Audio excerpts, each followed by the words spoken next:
Welcome to Nasdaq TradeTalks, where we meet with the top thought leaders and strategists in emerging technologies, digital assets, the regulatory landscape, and capital markets. I'm your host, Jill Malandrino, and joining us this afternoon, we have Tim Weiss, co-founder and CEO of Optera, Erin Hiatt, Senior Vice President of Retail Operations at the Retail Industry Leaders Association, known as RILA, and Shanika Whitehurst, Associate Director of Product Sustainability Research and Testing at Consumer Reports. We're here to discuss the importance of transparent, reliable climate data for retailers, manufacturers, and consumers. It is great to have all of you with us, certainly during a busy holiday season. Tim, let's kick this off with you. Give us a brief background of Optera. Yeah, thanks for having me, Jill. So Optera, we are a leading carbon emissions management software company for organizations really around the world. We work with many of the largest retailers here in North America and abroad on really quantifying and managing all of the core energy and emissions data that stems from their entire value chain. So their supply chain, their operations, their products, the end of life of those products. And so we've been doing this for well over a decade at this point, and we've connected with organizations like RILA and like Consumer Reports to really help build a bigger ecosystem for retailers to really move the needle in a more collective way. So excited to join them and to talk more about the work we're doing. Yeah, and Shanika, tell us about the work that you're doing over at Consumer Reports. Yes, thank you, Jill. So nice to be here. The Consumer Reports, as you know, we've conducted product testing for over the past 80 years and become a well-known name that consumers can trust. Our goal is to level out the marketplace, balance that playing field. And in one way, we're using green choice, which is how we determine what products are more green than others within our website. And so nice to be here with Optera and RILA to do that. Yeah, and Erin, to round it off here, tell us about RILA. Of course, yeah, great to be with you, Jill. So RILA is the U.S. trade association specifically for retailers who've earned leadership status. So that might be by virtue of their sales volume, their innovation work, or their aspiration. So ultimately, we have over 100 members who are really the retailers you visit when you run your errands or go shopping, multi-line to specialty products, and we help them with areas where there's opportunity for pre-competitive collaboration, one of which is around some of these efficiency and emissions issues. Yeah, and Tim, we hear a lot about Scope 3, right? In particular, the downstream product use space emissions. Is that a problem for retailers? Yeah, the fundamental problem with Scope 3 in general is it's where most of the climate risk lies for organizations because they've largely outsourced most of the emissions intensive activities that their business relies upon. So in the context of retail, they don't manufacture the goods that they sell, right? And so that is all kind of stemming from all the organizations that they rely upon upstream.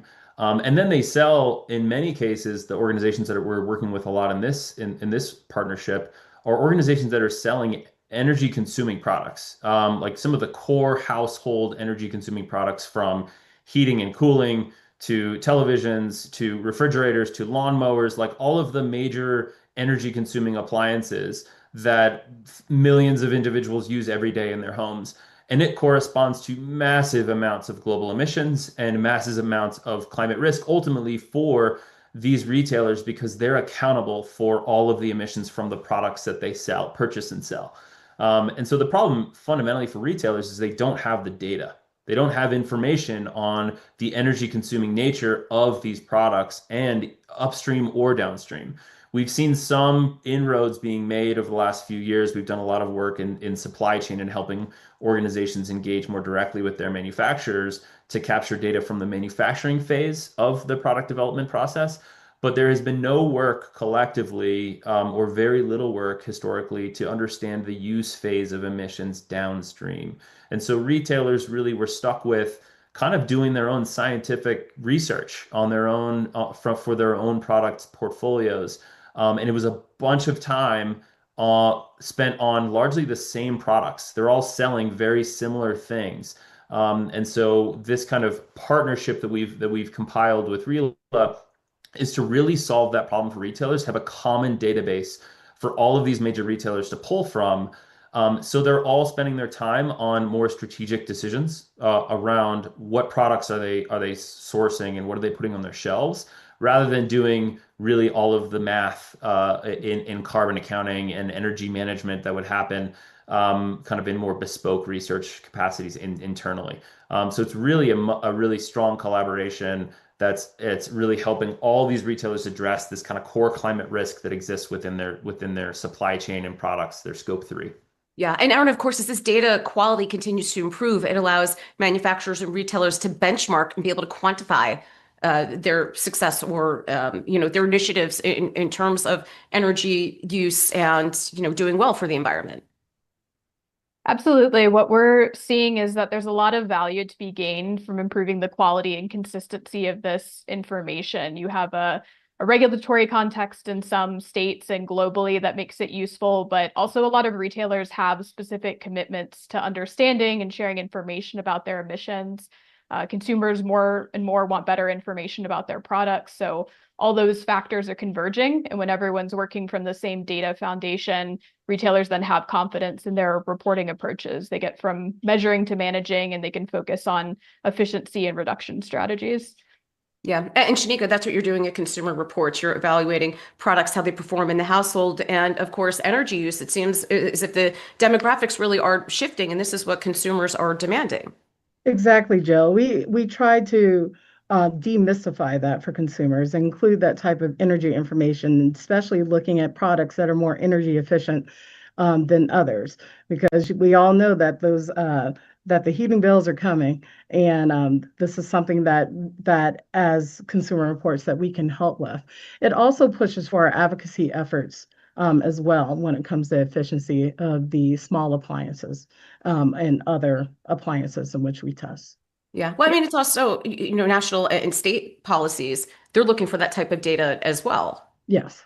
Yes. So to be able to provide that, especially using our research and also our surveys, we're able to collectively provide that result across the country from that perspective of how often do you use it, right? And really getting into those questions. And that's what we're able to bring to this pie is that user data and to really have some insight as to the energy that is being consumed when these things are plugged in and we turn them on.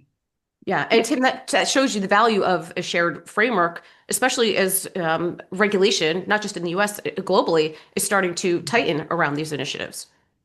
Yeah, we see it as like organizations fundamentally to address these concerns can't really work in isolation. Like if they were to move on their own, they're operating in a much broader ecosystem where other retailers are transacting with manufacturers, consumers are moving between all of these different locations. And so they really do need on these core issues to collaborate to actually make progress. Manufacturers need a more cohesive understanding of what information is needed from the products they're selling. If they have a very clear playbook of saying, okay, we need to share all of this core information for each product, they can respond in a more cohesive way. If everyone's coming at them with different information requests and no one really understands how this information is getting used, it really just stymies progress fundamentally. And these kind of forward-thinking retailers that have really joined forces with RILA and ourselves and Consumer Reports to really move this forward all understand that deeply, that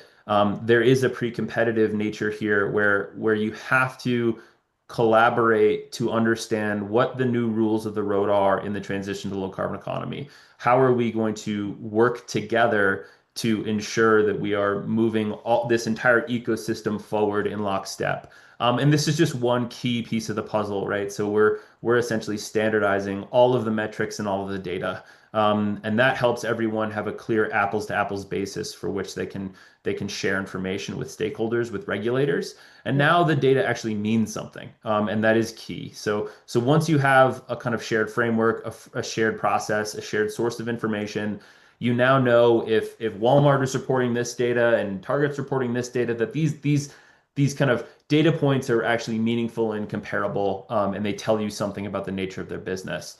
And that's where we're going. And that it's an exciting kind of new phase, I think, for all of this work where organizations are now disclosing and disseminating information that is relevant to not only regulators and investors, but now also consumers and helping inform better decision making. Yeah. I mean, Erin, especially in the US where it's so jurisdictional, state level climate disclosures, it could be different for localities, the state, federal. So, something that's more standardized, I would imagine, makes it more cohesive.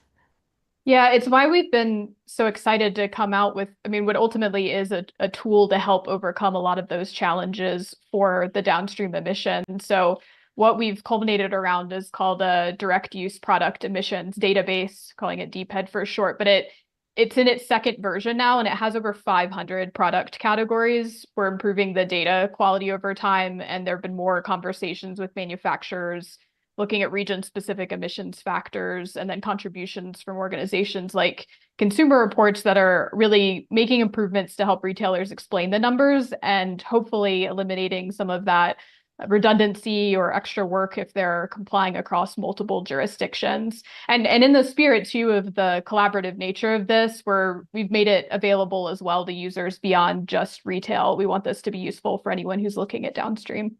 Yeah. I mean, Shanika, it just seems like it's a lot to wrap your head around as a consumer. Like in your notes here, you're asking, what are the real world emissions? When consumers plug these products in, that's not something I think of as a consumer. How is this being articulated to the consumer? What's the end goal with the messaging? Definitely, when we look at the end goal, we really bring forth a message of energy efficiency. The green choice evaluation helps get consumers there, right? They're looking for a safe place where I can come for data, where I can come for information that I trust, and then I can employ once I get home. So really, that is our message that we're pushing, the energy efficiency of these appliances. They do exist. And Consumer Reports is one of those places where you can trust the information that's being shown to you. And one of those ways is through Green Choice, but the other ways, as we've seen both here with Tim and Erin, is our collaborations with helping to try to push industry towards that same way as well. Yeah. I also think it's helpful too that you're able to quantify this data and it doesn't feel as arbitrary or subjective in nature. I mean, I remember my dad and I, we love getting consumer reports monthly. We love going through the cars and how they're rated. And there is some subjectivity associated with that, but this seems to be, here's hard data. It's transparent. Of course, the transparency and ethical use of it is key too. And there really truly is a benchmark with this. Definitely, definitely. And I mean, the data and our ability to track has come so far from our product testing standpoint and point of view. So yeah, we have a lot to work with, and thank your dad for being a member. Yeah, we love the car thing is our favorite thing to go through monthly. Tim, as we think about outlook here and moving forward, where can improvement happen? Yeah, so I mean, ultimately, we see, as you were describing, like a very clear shift in the regulatory landscape that's happening globally, right? Almost every major jurisdiction, every major country is implementing some version of climate disclosure laws or already has kind of cap and trade in some respects. And like there's just there's a rising tide in terms of the demands on data from larger corporations and how that's being quantified in an auditable and transparent and comparable way. And so what we see is a forward vision of this where we're developing really a database that is usable across this entire ecosystem to help ensure that all the data and all of the moves that are made by regulators are impactful and actually help move markets in a positive direction. And they're impactful also for the users, whether it be larger corporates that need to make sense of all this information to make strategic decisions, or even the consumer downstream that's trying to understand the impacts of what's being consumed. And so for us, this partnership is what we believe is kind of the most impactful way in which we can see organizations join forces to move the needle in this sector. You're bringing standardization and real turnkey information to the entire economy. In many ways, retailers touch almost everything, right? And it's why we think it's such an incredible place to start. And then as we build momentum, as we continue expanding, we're moving, really more and more collaboration with manufacturers, more and more collaboration with folks upstream that are truly designing and building these products. Because that's where so many of the impacts lie and where the decisions are being made around energy efficiency, around product, manufacturing practices and material practices that really influence everything kind of downstream. So we're leveraging kind of the visionary thinking of a number of major retailers as part of this RILA organization, and then really helping, I think, pave a way for sensible kind of moves in the regulatory landscape where the data means something for all parties, and we can have a much more collaborative and kind of comparable set of information out in the world. All right. Appreciate everyone's insight. Thanks for joining us on Trade Talks. I'm Jill Malandrino, Global Markets Reporter at Nasdaq.